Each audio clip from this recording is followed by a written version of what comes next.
2015 through 2017, and where faculty and students are engaged in finding ways to use mobile learning to create, to communicate, and to learn in new and different ways.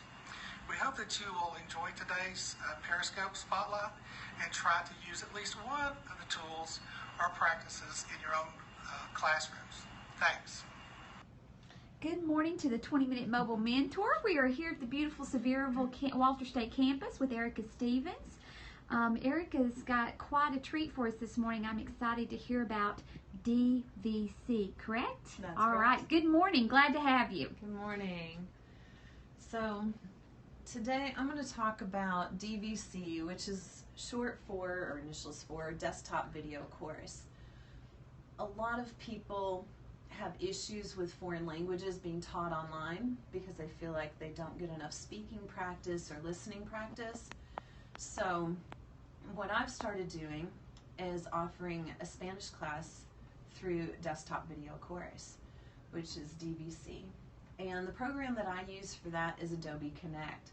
So Adobe Connect is a webinar program. It does cost a little bit of money, but it's a webinar program that only costs on my side, so the college helps with that, but the students don't have to pay anything to join into the class, other than their normal tuition.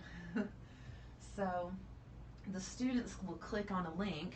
I create the course. There's a link I posted on our eLearn site, and then they'll click on the link and they'll be joining into the class. I can record the class from here, so if a student happened to have technical difficulties or was sick or had to work, then they can watch the recording later. And they're mowing the yard. That's our elephant in the room, right? That's right. That's the elephant in the room. She'll speak louder if they start mowing right there at the window. Right. They shouldn't mow there too long. The great thing about this program, and this is one that I used earlier in the semester, this is my class from April 13th, is that there's a lot more student interaction. So the students are more interactive with each other, they make stronger connections with each other and with me, and they can join the class from anywhere that they have internet access. Likewise, I can teach the class from anywhere that I have internet access. Okay. So I've taught the Spanish class from rest areas on the side of the interstate, parking lots at various universities and colleges while I've been at conferences. I've taught from home during bad weather, so I couldn't get here because of the roads. So this is a great way also for academic continuity as far as keeping the class going. And some of the students might not have internet access at home. We do have a few of those, not in this particular class, but in my other classes. And they might not be able to join into the class if they can't get to a place with internet access, but they can always watch the recording also. They just don't get to interact. Okay. So normally you'd see a picture of me up in this corner. That's when you're live. When I'm live. Okay. And this one I did record this session. This is just open back up to the webinar meeting room. So there would be a picture of me here. The students can all hear me. They all have headphones. And they're all required to have microphones since they do have a speaking element in the class. Okay. So when the students join in, they would be listed here. The main way that they prefer to communicate, being that they're text-happy students, is in the chat box. Okay. So I'll ask a question, and some of them will text in or chat in. Others will activate their microphone. I have trained them from day one on how to set up their microphone, which is very simple. Basically, when I enable their microphones, they go up here to the microphone, click on it, and do connect my audio, and then it's connected. Okay, do you have a specific suggestion on what type of microphone they need, or a particular type of headsets they need, Erika? Not particularly. I do require that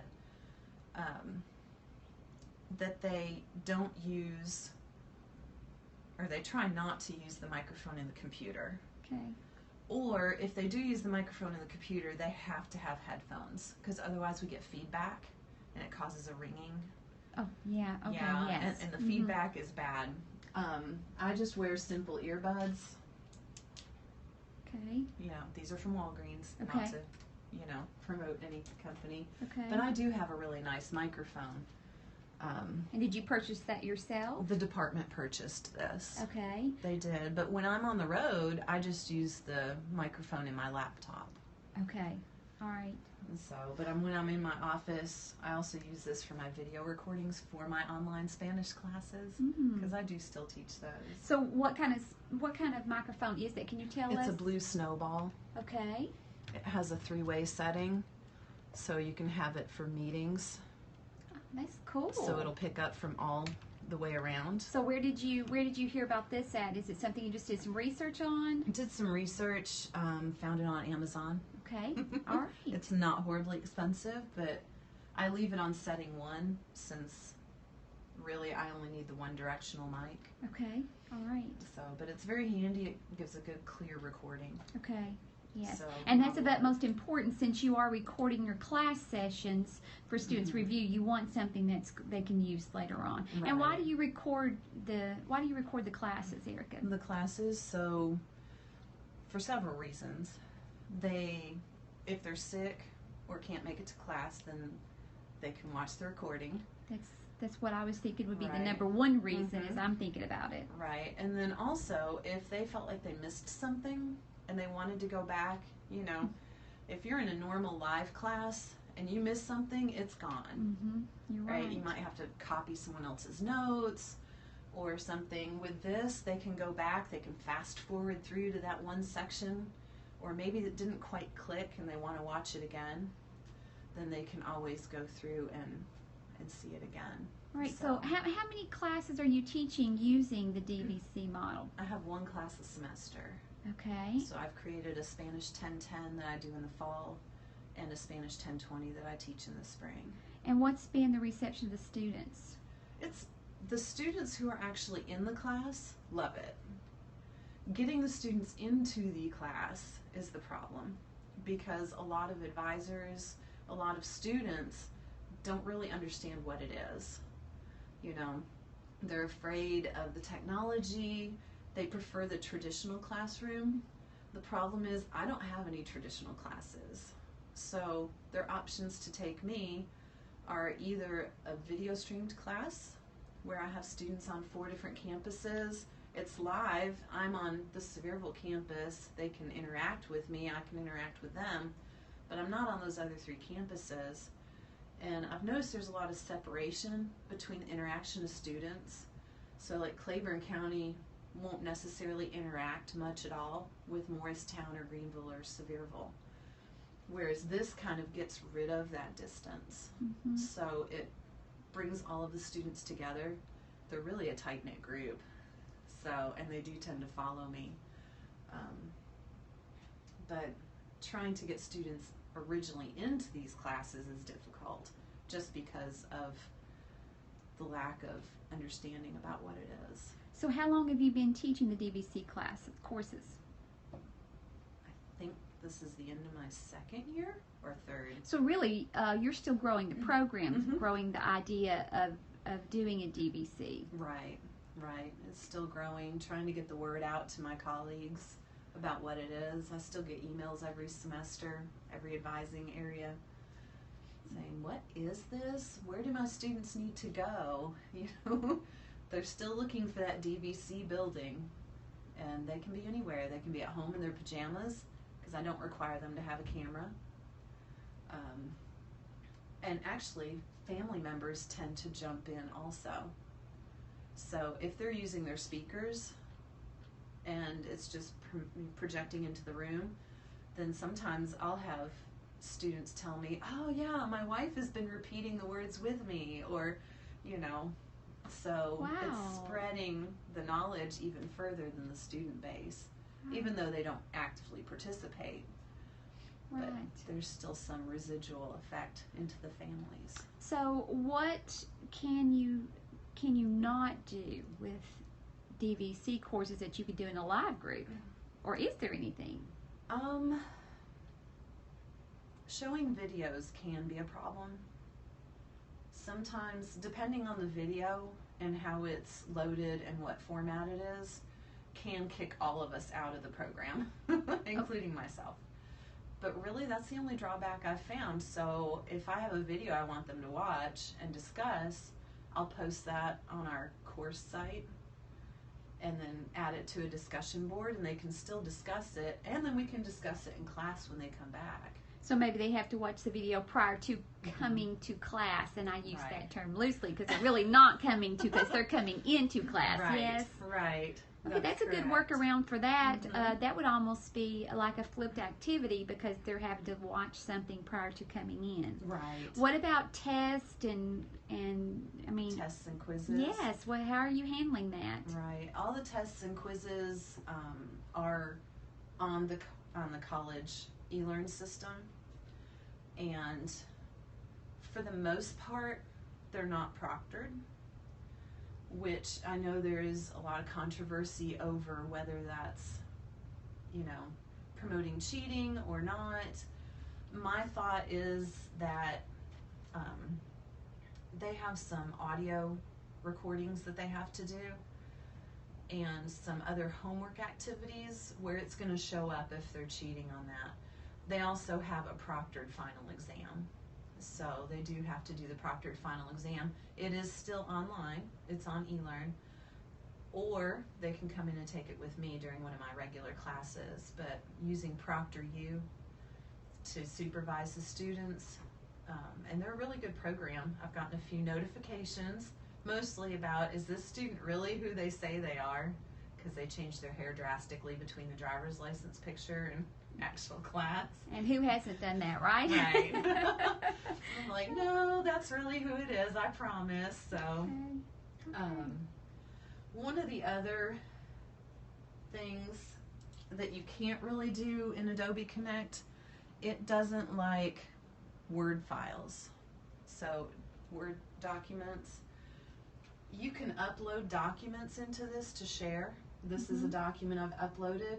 One thing I like about it is once you've uploaded it, then you can write on it, which I've typed, all of these words were typed in there, so I can add it.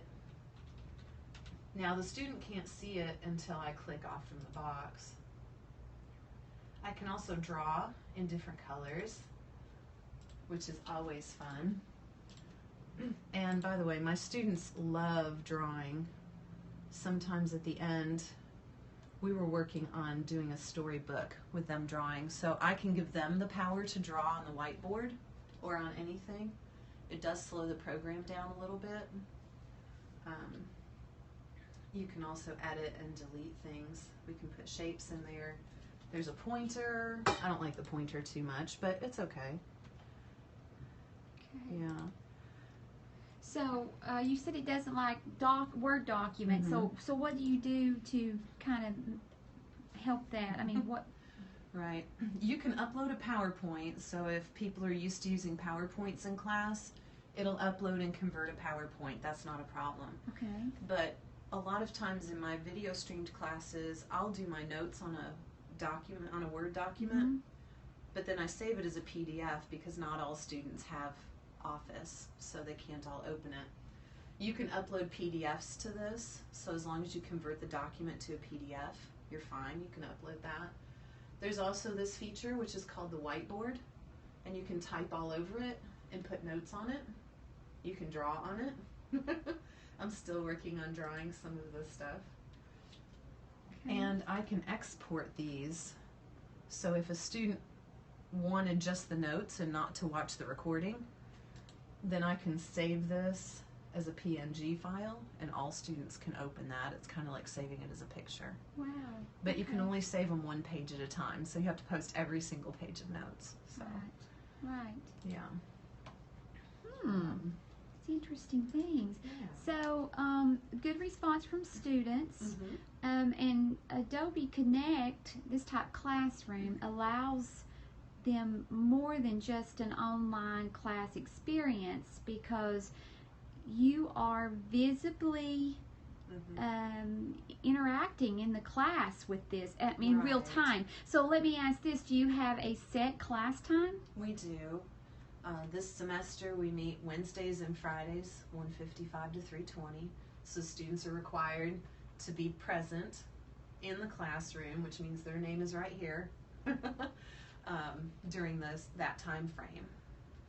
And so like an online class, they can just go anytime they want to, but in this DVC course, they must be in at the allotted time. Right. Okay. Right. Or it's a missed class. Exactly. Okay. Unless they send me an email saying that they had a technological failure of some sort.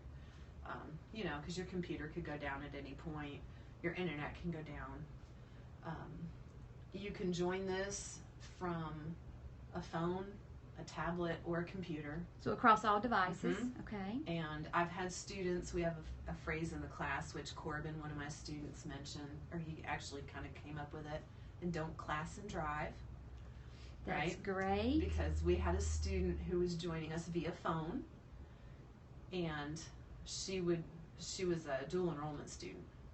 So she would join on her phone as she traveled from the school to her house. The good thing was she wasn't driving, her mom was driving, so it was okay, you know, but that kind of created the whole thing. So whenever I do class from my car, because I do tend to teach from my car at least once a week right now. Wow.